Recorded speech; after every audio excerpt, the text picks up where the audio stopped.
Apabila kalian ingin menangani berbagai metode HTTP dalam rute API, kalian dapat menggunakan request.method untuk menghandle sebuah request, apakah request metodenya adalah post atau get. Secara default, kalau kita tidak menentukan apapun, di sini metodenya get. Tapi bisa saja kita melakukan pengujian apakah request.method itu sama dengan post seperti ini. Kalau bukan post, ya berarti get. Kalau get, tampilkan welcome title-nya. Nanti semua akan dihandle satu persatu dan diberikan sebuah respon sebagai titik akhir dari sebuah API. Harusnya request yang tadi bisa diakses langsung di browser atau dikenal sebagai request method get.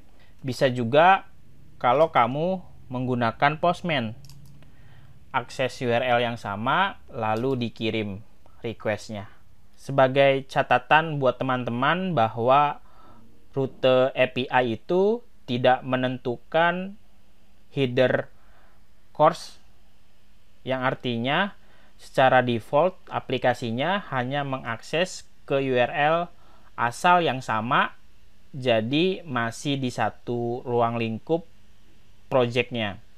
Kalau misalnya rute API-nya itu tidak melakukan ekspor, maka rute API-nya tidak akan bisa dijalankan.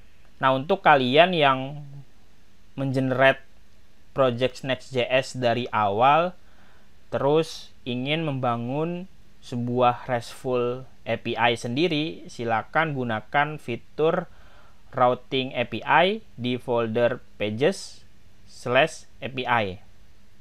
Tapi jika kalian sudah memiliki API, maka kalian tidak perlu melakukan panggilan ke rute API ini. Biasanya beberapa kasus penggunaannya untuk rute API eksternal memastikan bahwa URL yang diakses itu perlu di-masking supaya URL-nya dirahasiakan. Terus agar lebih aman dalam mengakses layanan eksternal, gunakan settingan environment variable di sisi server. Pada routing API Next.js menyediakan request helper bawaan yang dapat diolah sebagai data request-nya. Di antaranya ada request cookie yang merupakan objek berisi cookie yang dikirimkan oleh request-nya user. Secara default isinya itu objek kosong. Berikutnya ada request.query, adalah objek yang berisi string query, dan yang terakhir ada request.body, yaitu objek yang berisi body data yang berhasil dikirim berdasarkan tipe kontennya, atau isinya null. Itu kalau misalnya data bodinya tidak dikirimkan.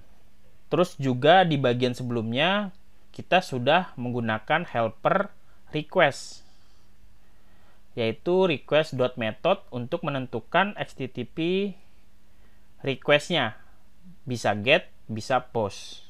Nah, di sini saya mau coba ngasih contoh di API routing-nya. Apabila request method yang saya sediakan ada dua seperti ini, post dan get.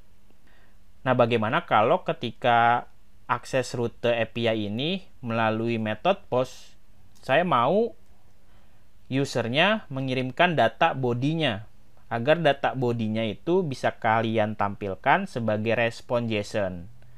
Idenya saya mau menampilkan nama, tapi berdasarkan request bodinya. Jadi nulisnya bisa langsung seperti ini, respon JSON, kurung buka, kurung tutup, kurung kurawal, bentuknya objek, kasih namanya, tapi namanya itu tergantung request.body.name. Kalau di situ kan rect ya, itu singkatan saja, tapi saya mau ngasih nama parameternya lengkap, request, respon. Berarti nanti terdapat data body yang kata kuncinya name, itu dikirimkan melalui Postman.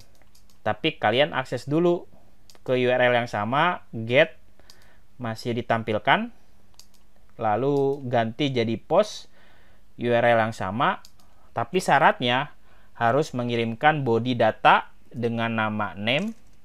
Name-nya saya tulis Balede Mia. Bentuknya atau kontennya itu konten data JSON. Kita kirim request-nya, maka data namanya berhasil kalian dapatkan dari helper request-nya.